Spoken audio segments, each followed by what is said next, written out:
వేమిరెడ్డి వాస్తవంగా క్రిందటిసారి రాజ్యసభకి ఆయన్ని పంపించారు. ఈ దఫా ఆయన్ని లోక్సభకి పోటీ చేయమన్నారు నెల్లూరుకి సంబంధించినంత వరకు.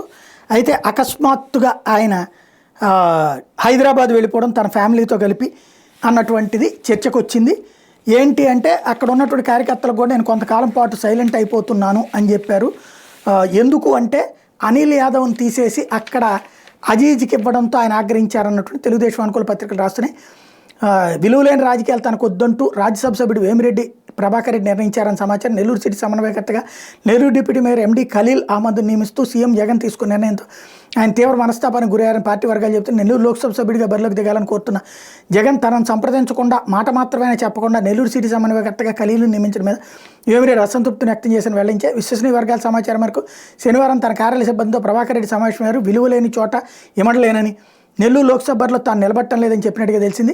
తన భార్య ప్రశాంతి నెల్లూరు సిటీ స్థానానికి పోటీ చేస్తానంటూ తానేనాడు జగన్ ముందు ప్రతిపాదన ఉంచలేదని, సీఎం కార్యాలయమే నెల్లూరు సిటీకి ప్రశాంతి పేరు ప్రతిపాదించిందని వెల్లడించారు. సమన్వయకర్తగా నియమితులైన ఖలీల్ని కలిసేందుకు కూడా వేమిరెడ్డి సుంకత్ చూపలేదు. ఖలీల్ కలుస్తామంటున్నారని ఆయన వ్యక్తిగత సహాయకుడు ఫోన్లో కోరగా తాను ఎవరిని కలవదలుచుకోలేదంటూ ఫోన్ పెట్టేశారు. శనివారం తన కుటుంబంతో కలిసి వేమిరెడ్డి ఢిల్లీకి వెళ్ళిపోయారు. కొంతకాలంగా నెల్లూరు జిల్లాపై జగన్కు స్పష్టత రాగనకుండా ఉందంటూ ఇక రాసుకొచ్చేశారు. వేమిరెడ్డి మరి పోటీ చేస్తారా లేదా తెలుగుదేశానికి వెళ్తారా చూడాలి.